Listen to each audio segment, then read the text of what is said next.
Welcome to Simsbury Free Library. We're very happy to have all of you here. And if any of you would like to know more about our library, we're happy to answer any questions. It was built in 1870 as a library, and we like it to be a community center and to have these opportunities to have you in and talk about really interesting things. So today, I'd like to introduce our speaker, David LaBella, an author and photographer from Simsbury. David has been award-winning professional photographer for the past 30 years and has been featured in over 100 group and juried art shows throughout southern New England and Westchester County. He has exhibited his images in New York's Chelsea Art District and San Francisco and Washington, D.C. And his essays on art and photography have appeared in numerous periodicals. He's the author of Child of Plentiful Rain, A Personal Journey in Japanese Art, and his latest work, Into a Wilderness of the Soul, A New World of Earth and Mind, which will be the subject of today's presentation. His books continue as his interest in art, history, and culture, and are here for your enjoyment. We welcome you, Dave. Thank you for coming. Thank you, Tara. Thank you very much. Thank you, Tara, and everyone here at the Free Library for making this happen. Thank you all for coming tonight. Some good friends here, some new friends here. Very heartwarming, and I'd like to thank particularly my wife, Kara, over there. She's an author of marvelous books about local lore, historical fiction, and she's wrapping up one about the ghost story of Abigail's down the street. So that should be out by the summer. Come back again, we'll talk about it here. Exactly. So as a historian and a visual artist, my interest is in the junction of history, art, and culture as it defines events and people. Who are they? Who are we? Why are we who we are? What do we believe, trust, and dream about? What do we leave behind when time moves on from us? What does what we make and say reveal about us? How do we wish to be seen by others, both now and years to come? So how many of us have inquired into or researched our family history? Wow, almost everyone. How many of us have arrived at a fairly clear picture of our family genealogy here in the States? Okay. But doesn't answering those questions lead to many more? We know how far back European colonization of the New World reaches into the past. What was that world like then, on both sides of the Atlantic? What drove colonization forward? What ideas were foremost in the minds of Europeans on the threshold of finding the New World? What did they know about where they were going and what they were trying to do? Did they know anything at all, or were they setting off into a great unknown? What ideas about what they were doing and where they were going did they bring with them? And what happened to those ideas when they arrived here and began to build new lives? And are there elements of those ideas that were carried through the long, complicated process of getting to where and who we are now? And what of the native peoples here? What happened to them, and how and why? Based on what we learn, can we begin to see how our knowledge of these matters can color our perception of our place in our country, in the Americas, and in the New World? This book deals with those questions and with much more. The sometimes tragic, sometimes uplifting history of the European colonization of the Americas has left lasting imprints on us and can be read in many ways. One of which is the way our burial memorials reflect our experiences. And this is what this presentation will reveal.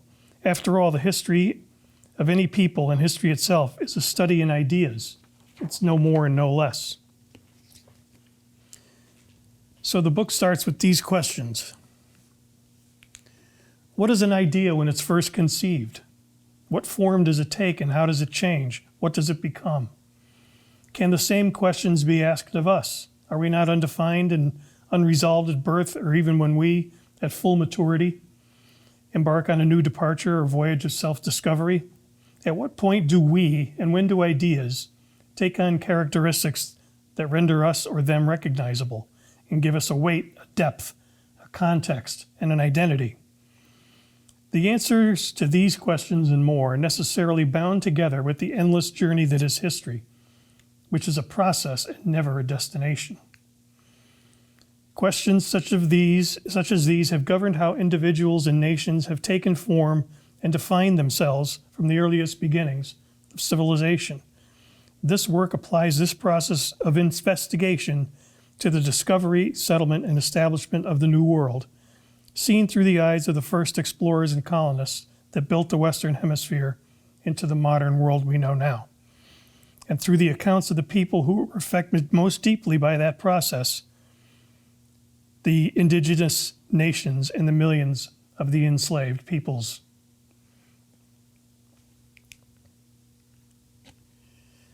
Lo, what mighty tracts of land, what vast expanse of sky it is granted us to know. To what great ends are we opening the paths of the sea?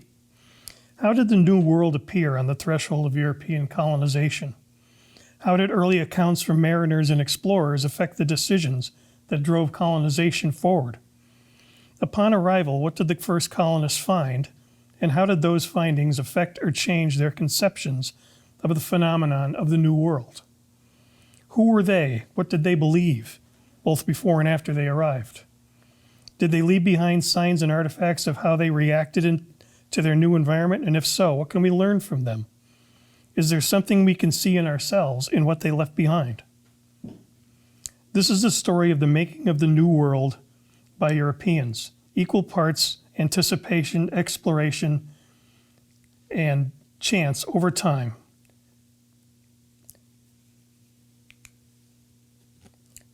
Cipangu, which is Marco Polo's name for Japan, is an island towards the east in the high seas, 1,500 miles distant from the continent, and a very great island it is. I will tell you a wonderful thing about the palace of the lord of that island. You must know that he hath a great palace, which is entirely roofed with fine gold. Moreover, all the pavement of the palace and the floors of its chambers are entirely of gold, in place like slabs of stone, a good 2 fingers thick. And the windows are also of gold, so that altogether the richness of this palace is past all bounds and all belief. They also have pearls in abundance, which are of a rose color, but fine, big, and round, and quite as valuable as the white ones, and quantities of other precious stones. Now, Marco Polo, we know his father and his uncle went east in the 14th century, and we know that Marco Polo himself may or may not have actually gone with him. According to Marco Polo's accounts, which are named Il Million, meaning the million stories, he not only went, but he became a confidant of the Chinese emperor and spent 21 years in the service of the Chinese royal court.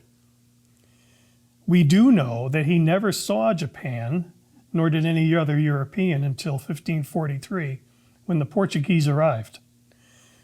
We don't know if any of his accounts are real or if they're merely hearsay that he heard from his father and his uncle and from other traders and travelers of the time. But he built quite a reputation on that, and he's the one that we remember. But we don't really know if he ever went to China, and we do know that he never saw Japan.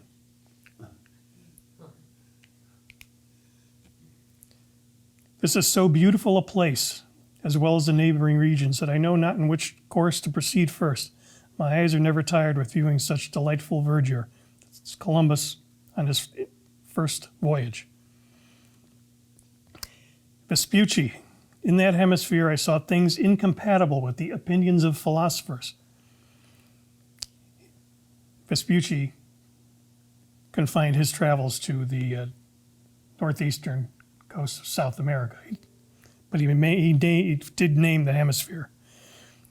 Of the natives, he said, they live 150 years and rarely fall ill, and if they do fall victims to any disease, they cure themselves with certain roots and herbs.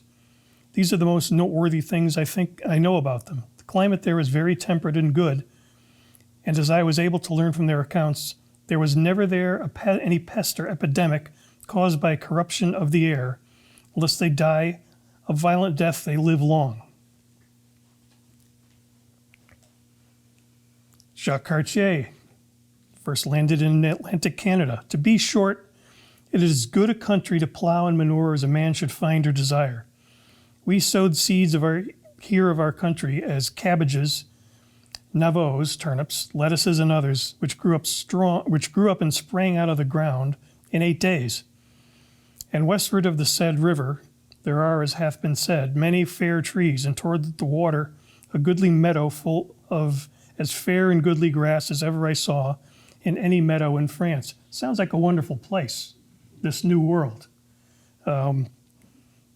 Why wouldn't you want to come here? And in the courts, the royal courts, and in the merchant houses of the old world in Europe, these accounts were taken at face value and had a tremendous impact. But then, if the soils were as good as the harborages are, it were a great commodity, but it is not to be called the new land, but rather stones and wild crags, and a place fit for wild beasts. For in all the north land I did not see a cartload of good earth.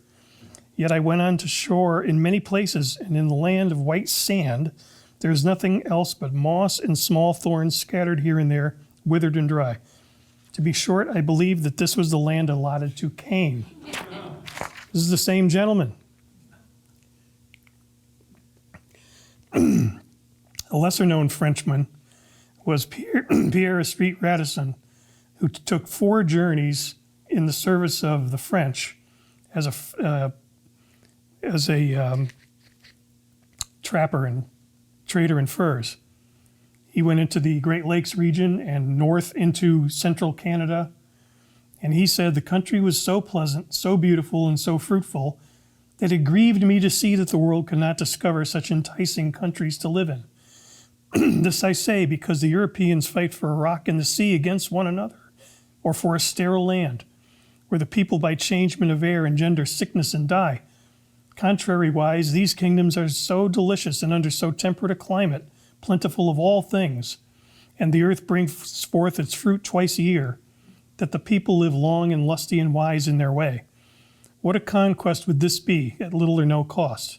What pleasure should people have instead of misery and poverty? You have to remember, Europe, throughout much of its history, and certainly at this time, was a place full of dreadful contagious diseases, constantly warring among one another. Life expectancies were low.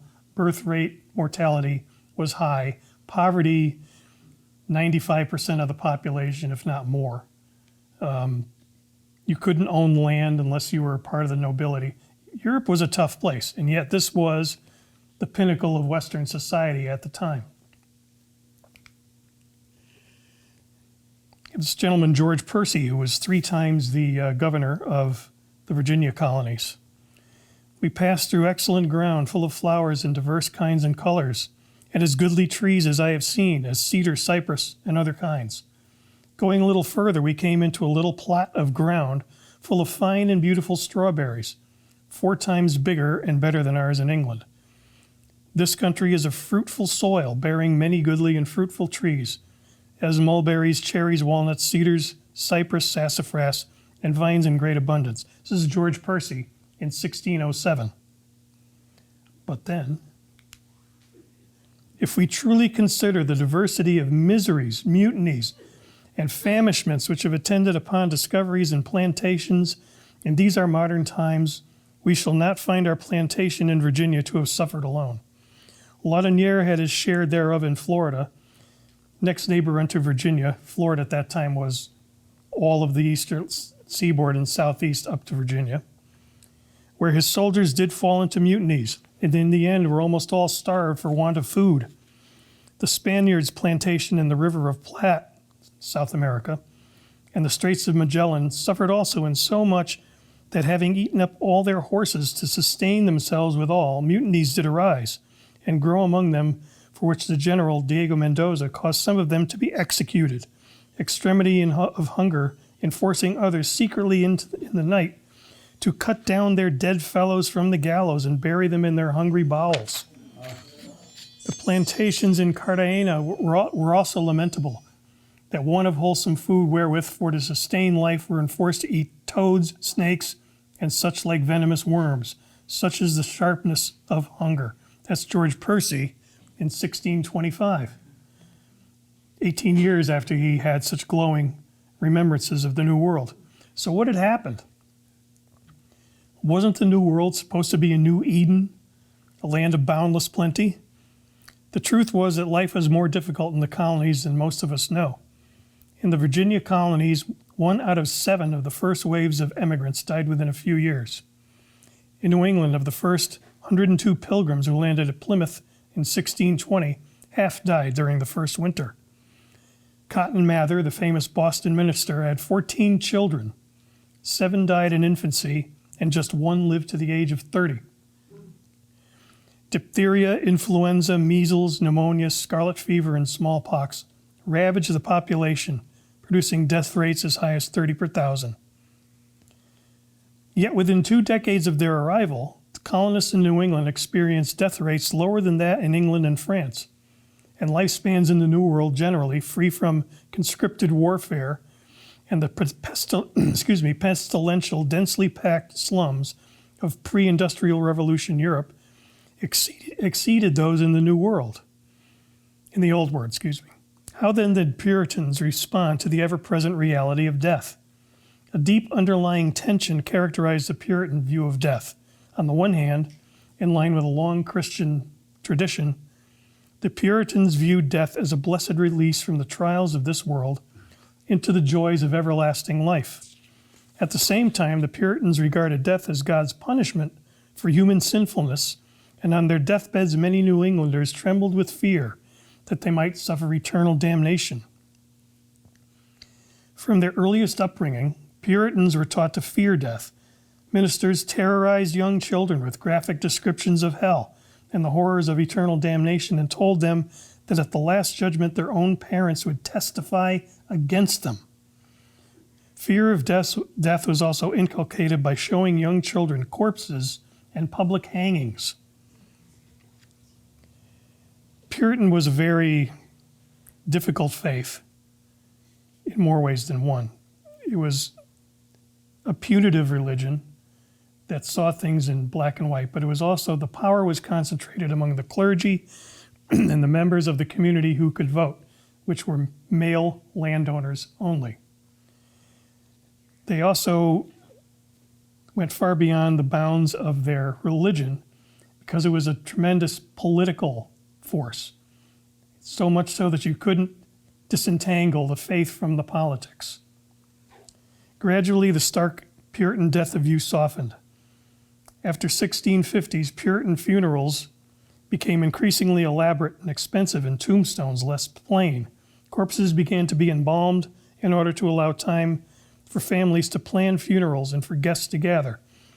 Especially after the Great Awakening, the intense religious revival that swept the American colonies, beginning in the 1720s, attitudes toward death began to change. Where in the 17th century children were told to fear death, they are increasingly told in the 18th century to look forward to death as a reunion with God and their parents. Adults, in turn, were increasingly assured that a life of active piety assured salvation. And in cemeteries, which were now described as dormitories, winged cherubs replaced the grisly death's heads and winged skulls. This is what you're going to see momentarily. They marked early Puritan graves. Republican symbols such as urns and willows began to appear in graveyards after the American Revolution and the discovery of the archaeological remains at Pompeii in 1599 and then 1709. The wording on gravestones also changed, reflecting a dramatic transformation in American views of death.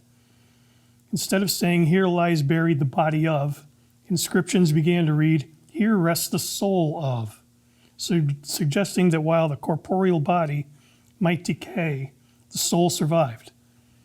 Death was increasingly regarded as merely a temporary separation of loved ones. That's a very common epitaph. The image is from Suffield, not far from here. So after this introduction now, we're going to go into the images. And I prefer not to save questions for the end.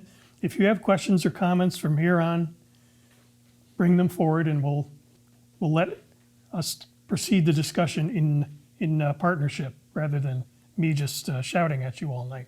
So if you have questions, please feel free to ask.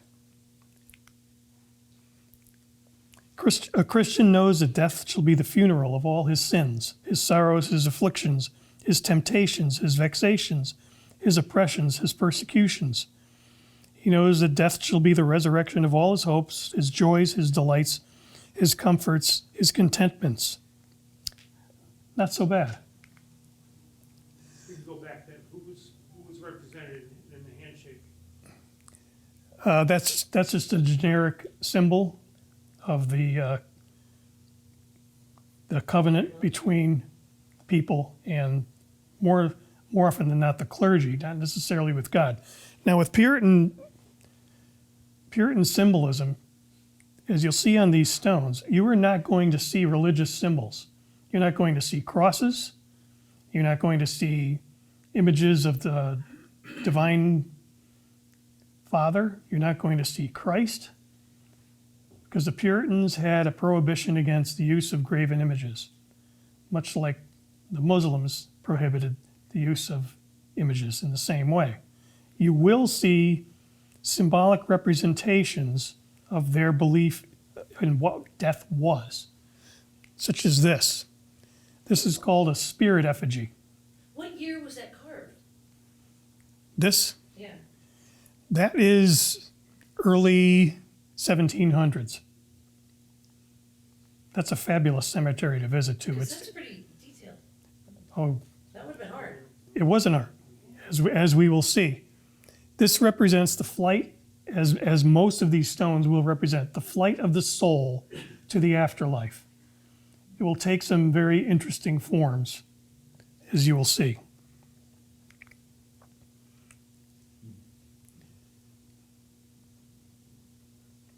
Again, it's a variation on the winged skull theme.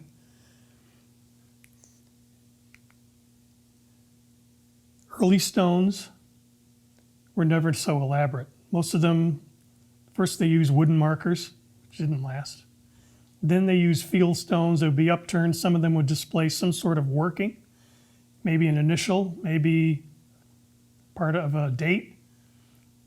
Then by the middle of the 1600s, more forms began to emerge. This stone from Groton is from what they call a wolf stone. It's a large, flat tablet of stone lying flat on the ground. The deceased lies beneath. There are two headstones at either end. It's literally there to protect the body from being disinterred by wolves or other animals.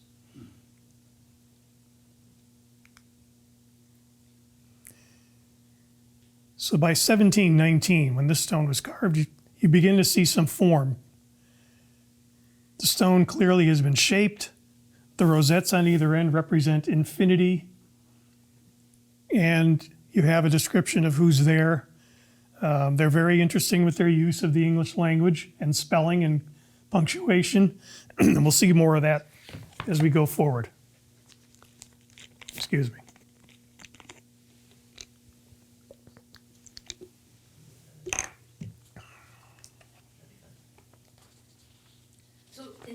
So the symbol of infinity has transposed as all of this as well, right? So there's Right. so many, there are many. There are many different variations. This is not a picture of the person who's in that particular grave, but it's a symbolic representation of their memory. And some of these are very flattering and very pleasing. Others, as you'll see, quite not so. What date is on there? 1788.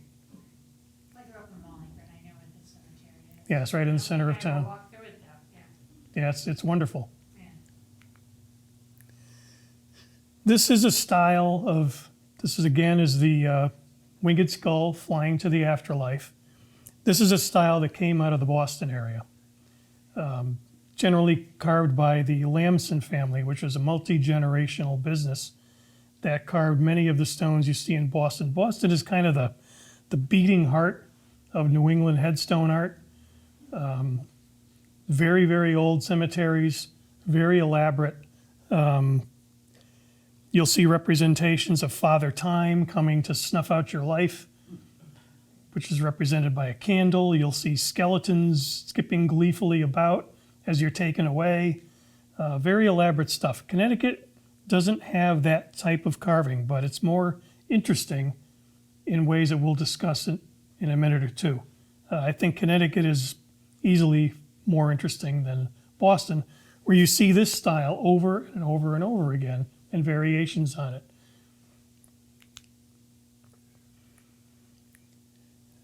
Now, you'll often see, this is from the early 1800s, you'll often see representations of life being shown as a branch, an oak branch, or a flower, a lily flower, a rose, some sort of representation of life, and then you'll see that there will be one part that's severed, representing death.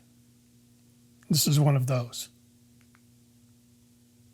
This is part of the detail on the sides. These get quite elaborate. The stone, unfortunately, was broken, but I don't think it detracts at all from its beauty. This is a very old cemetery right on the outskirts of downtown Mystic as you head east. It's a small family cemetery.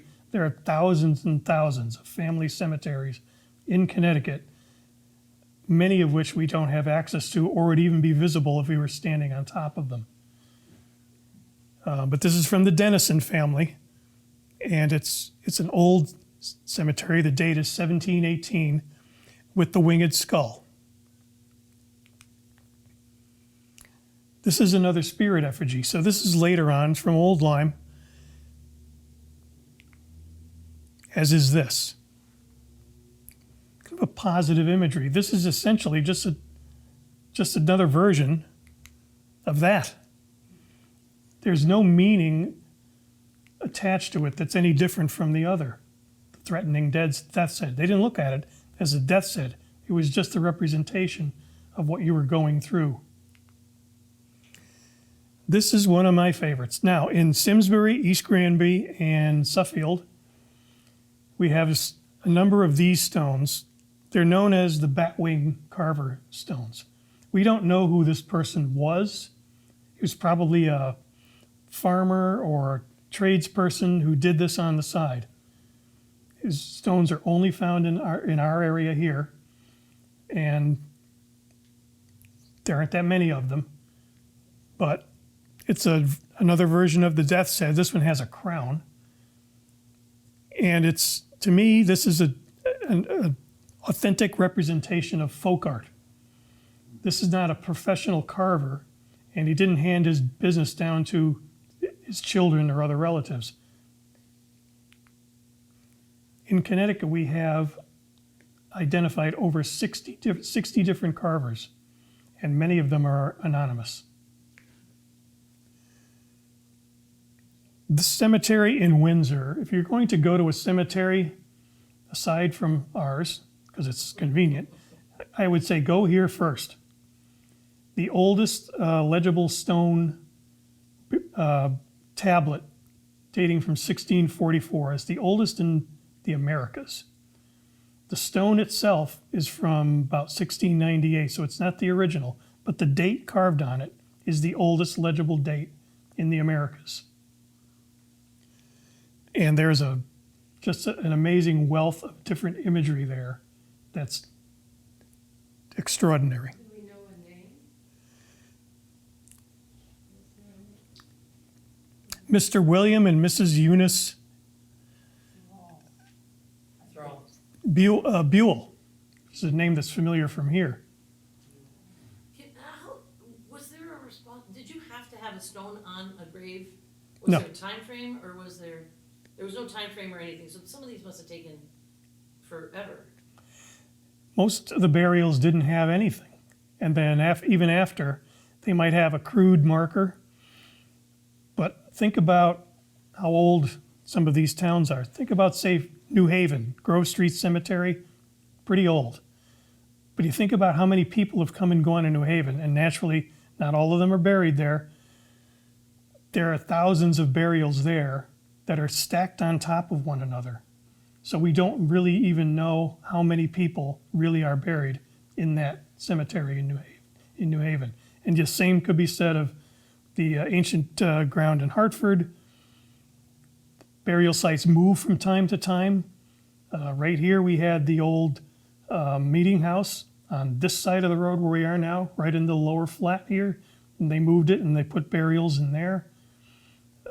They only had so much room for cemeteries. They only had room for so many markers.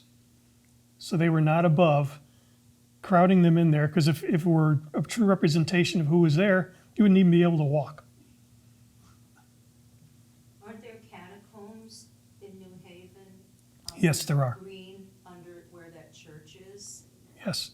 Yeah, so there are a lot of people buried underground. And New Haven's been there for a long, long time. It's like it dates back to the 1640s. TV show. This is a very common death's head for the Connecticut River Valley. The stone comes from brownstone mines, probably in Portland. Also could come from here and Middletown itself. And the carver is from Middletown. It's the Johnson family. And you find these stones all the way up into Massachusetts and all the way down to Madison and Clinton on the shore. But they don't go far east and they don't go far west.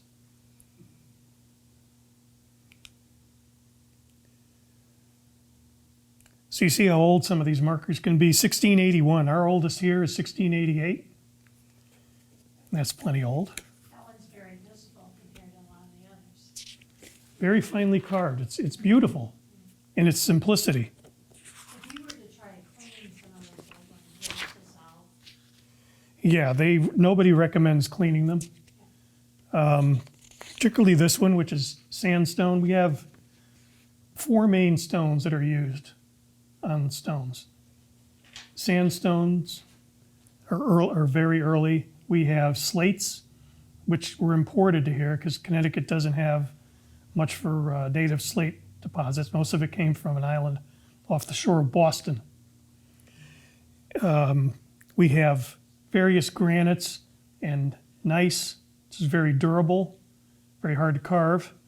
And then we ended up with limestone, which is easily carved as the sandstone is, but it's very, very susceptible to damage from acid rain and erosion over the years. And the sandstones are as well. This is a finer grained sandstone without many layers. You will go to the burial yards and you will find stones that have completely degraded. Some of them in a circular pattern. It's almost like the grain in a piece of wood. And they just drop to the ground. There's no way to save them. And cleaning them only accelerates the process. Dagny. I've seen what looks like lichen growing on, what do you do with those? Leave them. And they cover up the words and. They do, and we'll see that. But to remove them, you'd have to use some sort of fairly strong chemical. I think it adds to the Scrape them off. beauty of the antiquity. No. Although you can go to certain cemeteries, and it's almost impossible to read any of the stones because of the lichen, particularly near a source of dampness near the ocean. So we have to deal with that how we deal with it. And the families can do what they want, but nobody else should be doing anything to these stones. So this is how hard it was. This family, the Ellsworths, 4 children died. Nathan, aged 7 days. Abigail, aged 8 years. Nathan, aged 4 years. And an unborn, or barely born, 3 hours old, lies at her left side, 3 hours old. You can actually go to the cemeteries and see when they were difficult years. The climate may have been very difficult that year, affecting the crops. Waves of disease came through here. Smallpox primarily, but yellow fever, spotted fever, cholera, typhoid, all of those diseases came in here. Those are the diseases that decimated 95% of the native population in New England before Plymouth was even settled.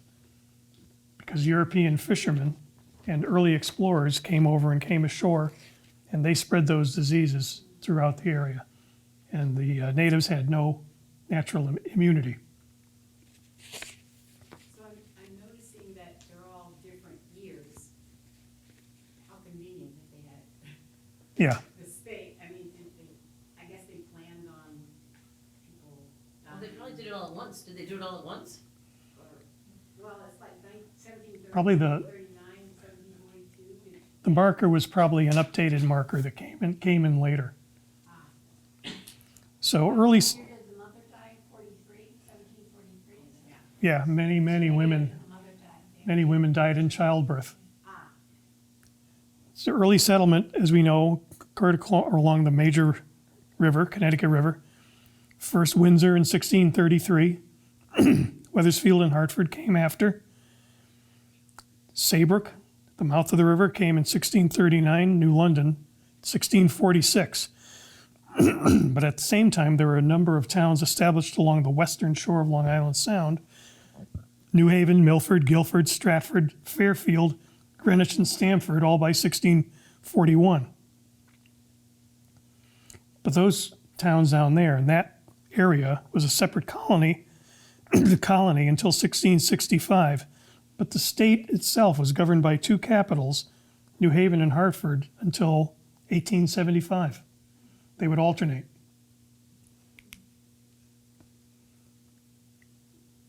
You know, that's another image from Windsor.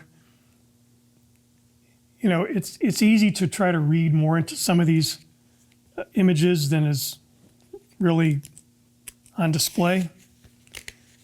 It's just another flight of the soul to the afterlife image. This stone was carved by a group of carvers in Longmeadow, Massachusetts, called the Longmeadow Carvers. You'll find many of these stones up into that area in Massachusetts, but also down here. You'll see it at Enfield and Somers. It's not necessarily a direct representation of the departed. And then there's some very strange depictions here. Again, that's a winged effigy leaving for the afterlife. But it's now become a little bit more elaborate and even bizarre. There's these very ornate. You would look at a stone like this and say, this must be somebody who's royalty. Chances are it's probably a deacon or somebody well placed in the church. That's another great burial ground. This is Portland, Connecticut, right? Yes. Wow. Have you been to the cemetery in South Glastonbury next to the park? I Yes. used to walk through there years ago when I worked in Glastonbury, I'd go there on my lunch hour. Yeah, we'll see some from Glastonbury. That's coming. And there's also an East Glastonbury cemetery. Yeah, no, this is the one going towards South Glastonbury with the little park next to it. Hmm. But I used to walk through the cemetery, I figured you probably had been. That's a great cemetery. A lot of old stones there. So to speak to Dagny's point, there's a lot of lichen growing on this stone from Farmington, but I think it just makes it more beautiful.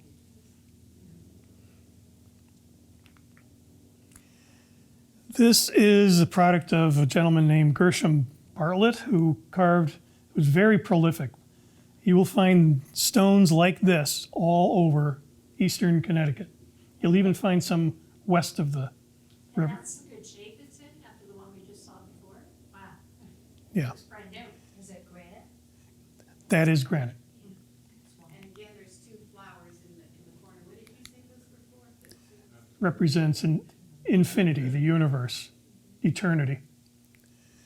Couldn't you just hear the conversation if you were on your last few days saying, you're going to have me look like that? This is how you're going to remember me? Can we talk about this? This is carved by the Collins family business, and it's from Columbia. You can find stones like this all the way into southern Vermont.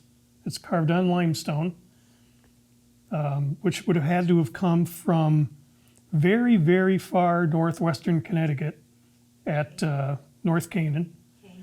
from the Berkshires or from Vermont itself. Dave, could you talk a little bit about the craftsmen? Because some of these are really quite ornate and. They're quite exceptional. Would take a great deal of skill. Can you talk about the craftsmen? Well, they're using what we would now consider crude tools, hammers and chisels. Individual carvers or carving houses usually kept to one style of stone, like this. This is what they did. Somebody else did something different. You couldn't go to Collins and say, hey, can I have one that looks like something else? This is what they would do. They were carving these all the time, the representations, and then filled in the details. So if you wanted something else, you had to go somewhere else. But generally, the carvers served most of their area exclusively, so there wasn't much else to get. And it was so expensive to import stones from somewhere else that it really couldn't be done.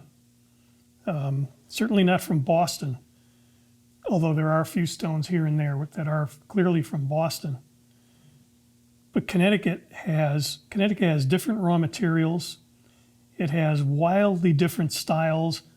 The towns are very different. Towns in eastern Connecticut, outside of the river valley, the Farmington River and the Connecticut River, are generally 10, 20, 30 years older than towns west of the river until you get down to the shore of Fairfield County or the lower Naugatuck River. So those stones reflect different styles, different tastes. Eastern Connecticut's kind of a hotbed of individualistic styles and anonymous carvers. Very primitive looking work often, and again, to me, that's folk art. So all sorts of things happen to stones. This is from the Dyer Cemetery in Canton, which is on top of the hill, kind of across from Saybrook Fish House. In the winter, when the leaves are off the trees, you can see it on the top. But the stones fall. Some get repaired, some don't. So you find all sorts in the cemeteries. You don't find many burials of Native Americans, but here's one. In Connecticut, you don't find many burials of enslaved peoples, but there are some. One chapter in the book is devoted to a gentleman named James Mars, who was the last slave sold in Connecticut in the year 1798. He lived to be 90 years old after purchasing his freedom, and he wrote his memoirs, and the entire memoir is contained within, and an image of his stone. And his father, Jupiter Mars, fought in the Revolutionary War. His story is marvelous. It's poignant, it's revealing. It tells the story of slavery in Connecticut comprehensively. Not as extensive or as brutally enforced as it was in the South, but it was enforced. And he had to hide himself when his prior owner wanted to take him down to Virginia because his wife didn't want to stay in Connecticut. He hid himself all over the countryside in Canaan and that area, Norfolk, until he could purchase his freedom. And they gave up looking for him and his family. Marvelous story. Now, Cornelius, that name is not an Indian name, so they gave it an English name. Excuse me? The name of the Indian girl, Ian Cornelius, that's not an Indian name. No. They would have just given it. She would have been either adopted by a family or employed by a family. So this is a really interesting stone. B.W. died September 21st, 1680. What once was writ by one upon this stone, he hears is now washed out and lost and gone. It was writ hoping in time he might it find, not on this stone, but on the reader's mind. After a certain point, fairly early on, you start to see epitaphs on the stones. Some of them celebrate the virtues of the person buried there. Most of them do. Some of those can go on and cover an entire stone 6 or 7 feet tall, particularly for the clergy and for people who had a military service to the community. You don't find many that condemn the deceased. There's a few, but you'll see that people died many different deaths. There'll be a couple of stones in particular that'll come up that'll show that. And they contain admonitions to the living. Live this way. This will happen to you. As what has happened to me will happen to you. 16 what? 1680. So, Speaking of slavery and slave cemeteries, perhaps, I grew up in Virginia, and there's the black cemetery, there's the white cemetery, and on similar plantations, there's rocks that mark slave cemeteries. And that's one of the things that struck me about Simsbury is there isn't a black cemetery, although there are people of color buried in the white cemetery. Is that unusual? No, Are there black cemeteries? not that we've found. But black people live? So- Absolutely. so If you go to East Haddam, Moodus, Yeah, you'll find the Venture Smith stone. yeah. A lot of people know that story. The best place to go, though, is Newport, which has a great number of people of color buried there, both natives and African Americans. Glastonbury too. Glastonbury also. Glastonbury, yeah. You just have to look, Right. but they were not separated. They have to be there. And I understand we had a speaker, John Mills, come talk and how he researched his black ancestry, and a lot of those cemeteries became parking lots because it was. Yes, and I suspect there's probably a lot more afoot here in Connecticut for cemeteries. We just can't find them now, or they're on private property, and we can't get in. So we don't know, but I can't imagine that there wouldn't be cemeteries that contain separated peoples. How did the American Indians bury their people, and what, if anything, would be there like a tomb or headstone? Well, they didn't do formal burials, certainly not like this. They would wrap the bodies in some sort of shroud or covering, and sometimes some tribes would bury them, others would not. They would just leave them. Out in the Southwest, they actually erect platforms for them to be rested upon, and the elements take them. In Ohio, central Ohio, there are the burial mounds Mhm.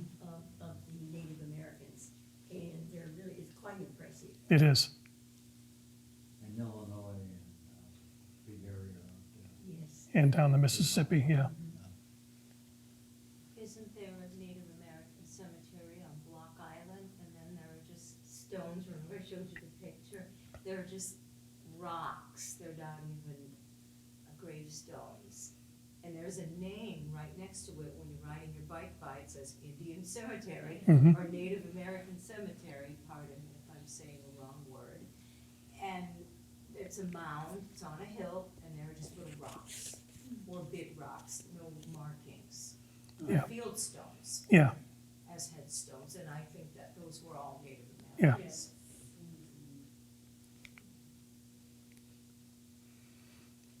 again, simple styles.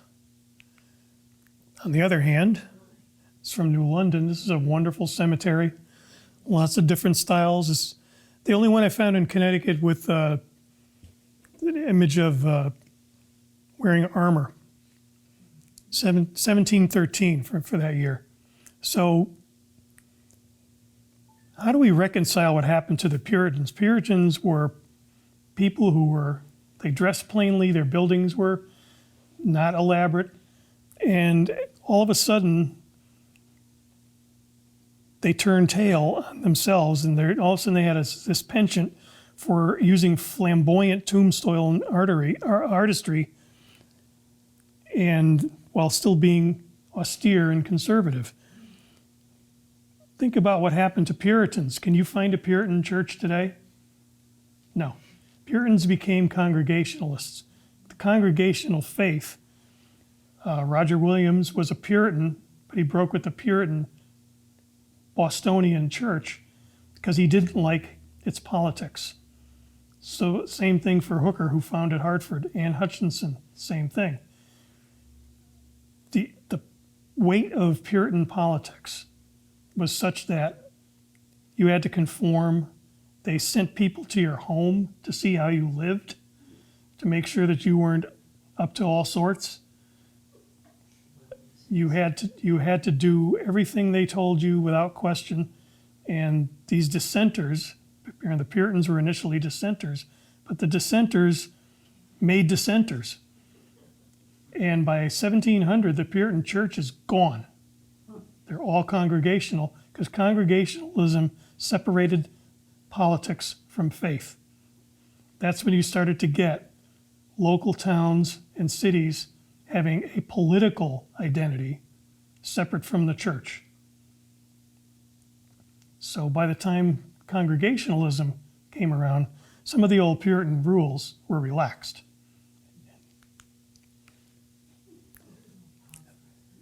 That's a very common motif in Massachusetts and Rhode Island. But this would have been a stone that came in from the Boston area.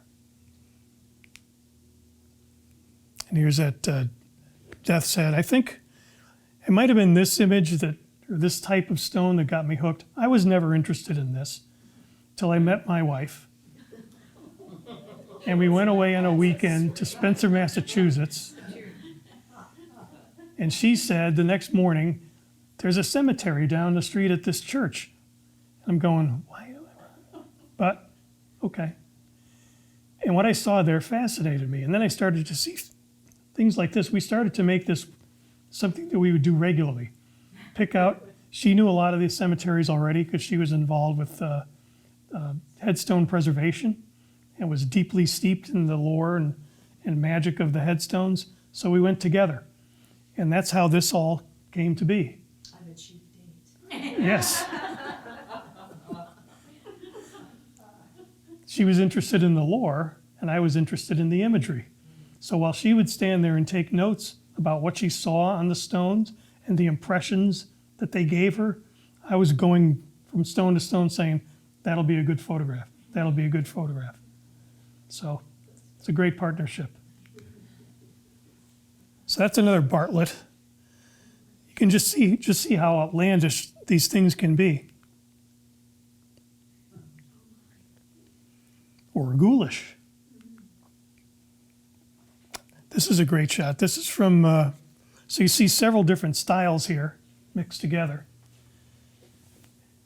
That one and that one. There's another one over there. These are all very common in eastern Connecticut.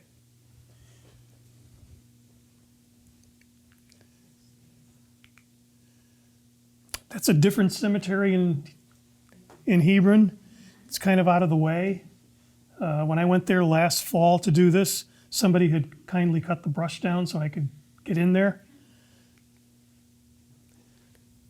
This is from here. The Mercy Buell stone, 1688. I think there's two stones here from 1688, and that's one of them. Kind of elaborate though. Got the curved outline, the inner outline. Very elegant. Simple, but elegant. What is the name of it? Mercy Buell. Mercy. So this is from the Green Cemetery in Glastonbury. You don't find many of those depictions of the flight of the soul, but they've got a wonderful one there. So it's from 1703. That's another one. Kind of ominous. 1774, though.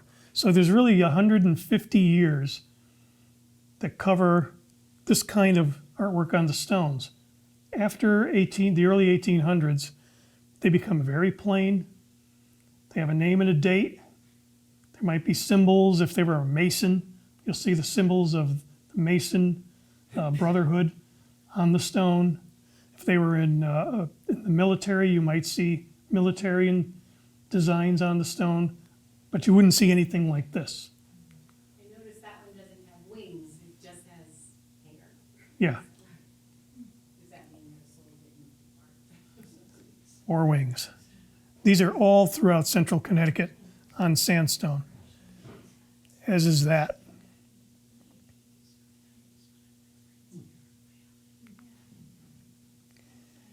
And then you have other symbols. You have the hourglass, which, of course, time is fleeting, tempus fugit, and you also see the inscription memento mori, remember death. You will actually find, there's actually a stone there in Latin, and you will find Latin stones. I love this one. It's coming for all of us, I guess. You're gonna get chopped off. I haven't been able to interpret that Latin inscription. There's one word there that I can't get, but I'll keep at it. Looks like the Collins logo. Yeah. That one's kind of very cult-like because of the colors. Yep. Yes, black. Again, these things aren't meant to be frightening or anything more than the flight of the soul. It's a small cemetery, kind of hard to find, over in Bolton. I've seen that. No stone was without a story. Lucan wrote this upon hearing about, I don't believe he actually saw it in person, the destruction of the city of Troy during the Trojan War. And this was one of the last lines of a long poem that he wrote about that. To me, it says that all of these stones have a story. The stones in the stone walls have a story. The people who are buried there, they have a story. All of us, we all have a story. Everything leaves its mark. But the great leveler, death, not even the gods can defend a man, not even one they love. That day when fate takes hold, lays him out at last. From Homer. So this is very typical of Eastern Connecticut. Very primitive, simple work, probably could have been done by a blacksmith or a farmer. We don't know who this carver is. But there's, in these smaller towns in Eastern Connecticut, you'll find a lot of these. You'll also find these. That's a lot of words to be. Yeah, carved into stone. they get wordy. They get wordy. Yeah, that's what I meant, yeah. You'll find these, which are some rather bizarre. Another one, again, these are all just variations on a theme. The soul flies to the afterlife. Here's a gentleman who is buried in the ocean. Like I talked about what can happen to us. This is one of my favorites. In memory of Charles Phelps, supposed to have been murdered on his way from Columbus in Georgia to Marianne in Florida, August 1832, aged 25 years.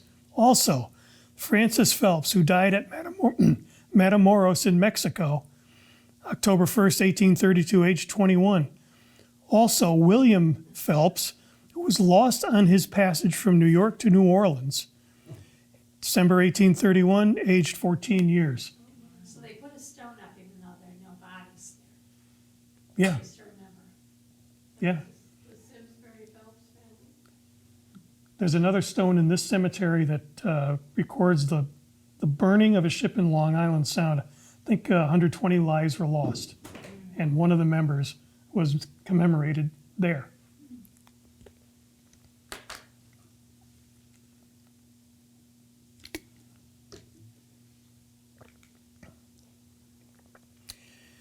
This is a stone commemorating the passing of a member of the clergy, and you can see that they do go on at length. They speak to the virtues of conviviality, trustworthiness, respectfulness, helpful in times of trouble, executed the office in exemplary fashion. The story behind the stone tells the real thing, right? Yeah, we don't know if he could have been a real jerk. We don't know, but nobody wants to go there. It's Norwich Town. It's just loaded with big, elaborate markers.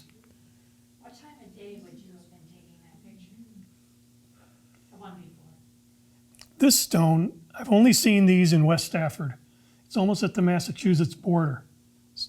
Don't know who the carver is, but there's lots of stones like that, and they're beautiful. So here we see Sarah B., poor Sarah B., the broken lily blossom.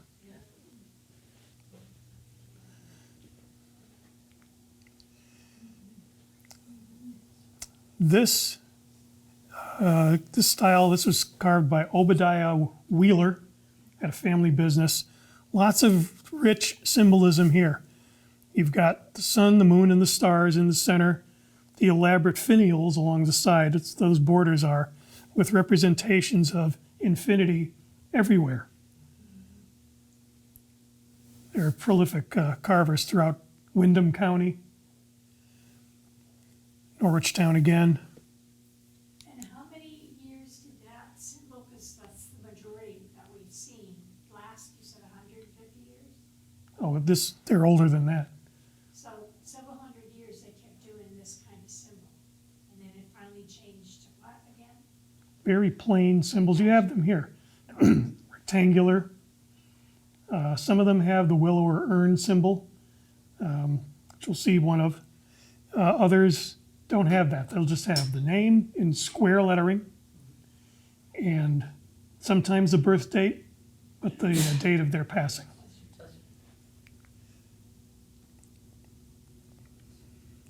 The imagination runs wild.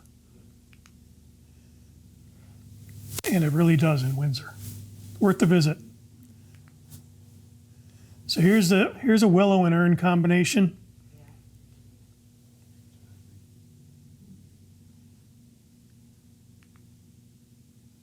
In memory of Amos Pelton, son of Mr. Abner Pelton, who was killed by the fall of a tree. So you have the axe, the tree, and a coffin.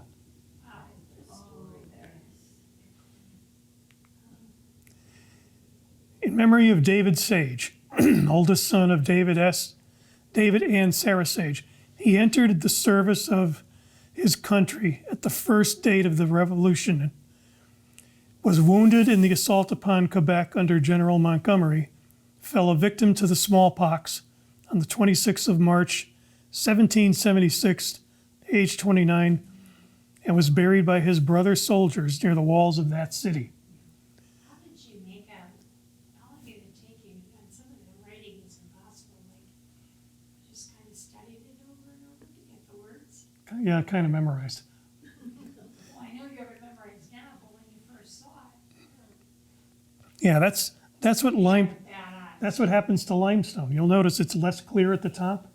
The erosion is more pronounced at the top. Surviving brothers took his body home.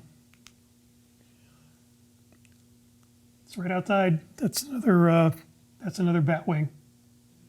Very simple, very primitive, but I love the simplicity and the primitivism of it. And some of these spirit effigies they're just absolutely beautiful. You can't believe this is commemorating somebody's death. Now, where is the cemetery in Pomfret, by Pomfret School?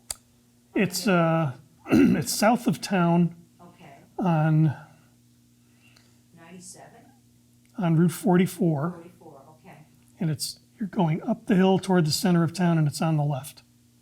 okay. It's a pretty big cemetery. You can drive right in. Okay. So this is what happens to the English language when you're not quite sure about what you're doing. You have backward D's. They're spelling just basically phonetic spelling at best.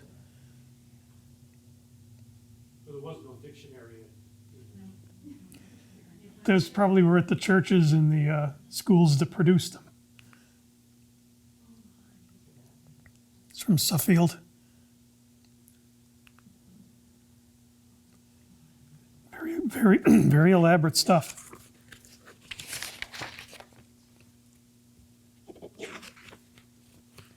You know, when you go to these cemeteries, and some of them are right in the heart of the cities, you get a sense of the weight and depth of history that you don't get reading a book. You get it when you enter an older building, but after a while, the sounds around you seem to kind of drop away, and you're just immersed in this great well of history. And I know that there are much older societies than ours, but this is what we have, and it's the history that we have. And you can feel the weight of it. You can feel the passage of years, and it's very moving. You can't go to one of these places and spend some time there and come away unmoved.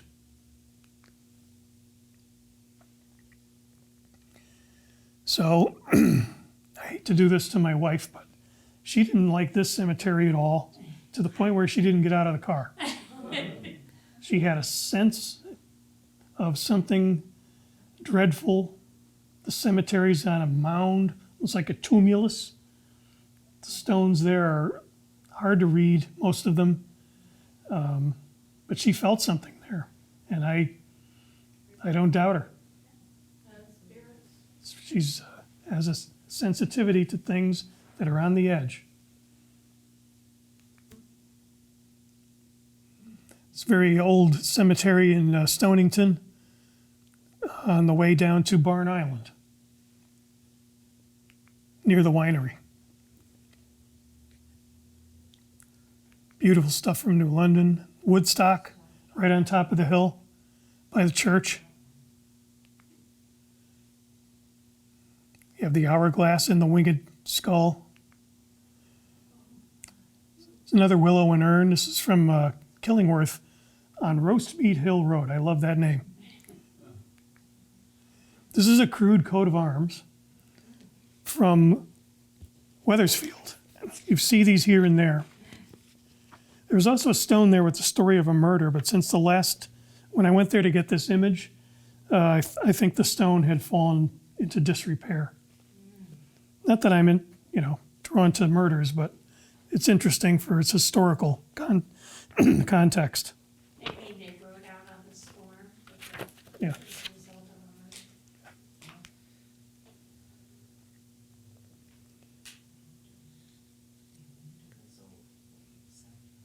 60 years old. Is those family? Is that family? Griswold's in Wyndham? What, does that say Griswold? I can't read it. Yeah. Samuel Griswold. It's a Griswold. Griswold family. There's a cemetery in Windsor that's all Griswolds. in the 1700s. So on this stone at the top, you see the hourglass and a couple of rather crude symbols. Here lieth the body of Marcy Hale, spelled with 2 L's. The wife of Thomas Hale, spelled with 1 L. Thomas Hale Jr., who deceased August the 21st, 1719, aged 38 years. Here lies one whose life's threads were cut asunder. She was struck dead by a clap of thunder.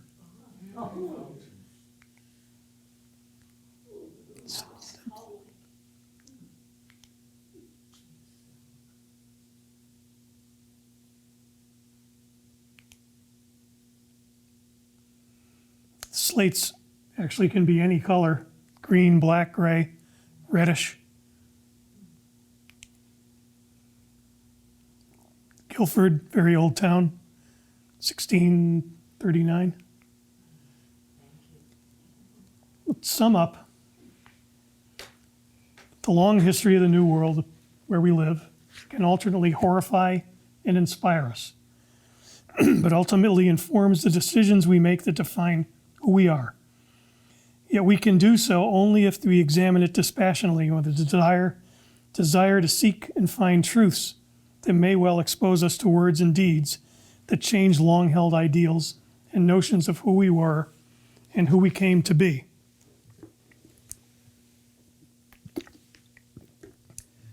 For all of us, if we believe that humanity is capable of more good than evil, this is the great promise and also the great threat of the future: to become more humane or to remain merely human.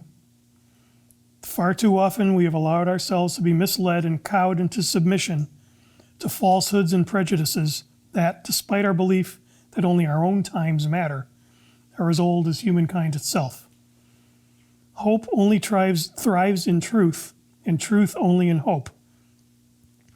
Reaching into the past can shed light on unconscionable acts that leave all of us as lesser individuals and lesser nations.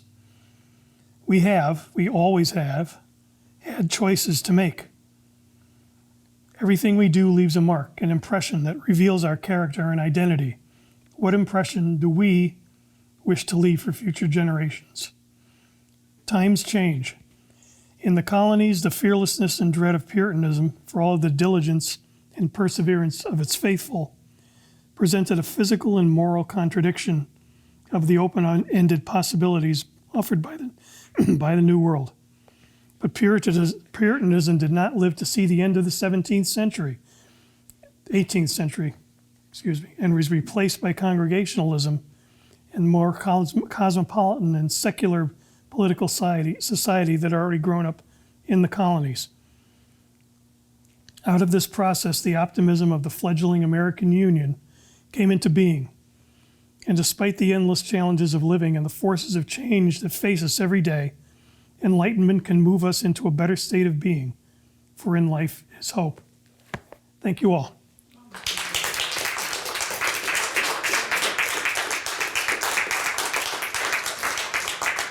I apologize for my voice. When I talk too much, my voice fails.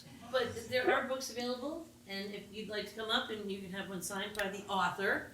And he also brought his other book, that The Child of the Plentiful Rain, which is just gorgeous. So please stick around, and if you didn't sign in, we'd love to have you sign in on the sign-up sheets on the thing, so we, have credit for everyone being here. So nice y'all came. Thank you very much. For over 40 years, SCM has been the voice of our town, bringing us together through local programming, education, and live broadcasts. SCM isn't just about television. It's about empowering our community, ensuring our voices are heard during government meetings, and celebrating milestones like our high school graduations. But today, SCM faces a challenge. Our funding structure is based on television subscriptions. And it's no secret, people have been cutting the cord. With a shift to internet-only subscriptions, SCM receives less revenue, even though all our programming is freely available online. We need your support. We need your support. We need your support. We need your support. We need your support. Your donation can make a difference. It will ensure that SCM remains open, continues to educate our youth, and keeps our community informed. Thanks to SCM, I've been honing my creative skills, helping me work towards my college degree. SCM is crucial for keeping our community connected. SCM isn't just here to broadcast local events. They're actually preserving Simsbury's history. Join us. Join us in preserving Simsbury's voice. Simsbury's voice. Together we can ensure that SCM continues to thrive for generations to come. Visit our website or scan the QR code on your screen to make your donation. Every contribution counts. Thank you for supporting Simsbury Community Media, where your town, your schools, and your government come together.